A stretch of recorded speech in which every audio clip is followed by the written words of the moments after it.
Descubra a figuinha-amazônica, a pequena joia oculta da floresta amazônica.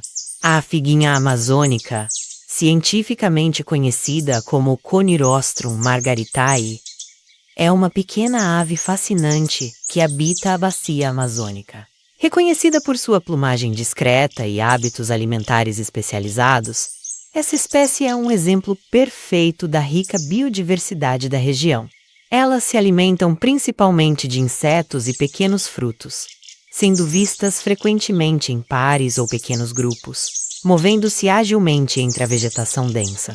Apesar de sua aparência modesta, a figuinha amazônica desempenha um papel vital no ecossistema, ajudando no controle de insetos e na dispersão de sementes. Não se esqueça de se inscrever no canal para mais vídeos incríveis sobre a avifauna brasileira.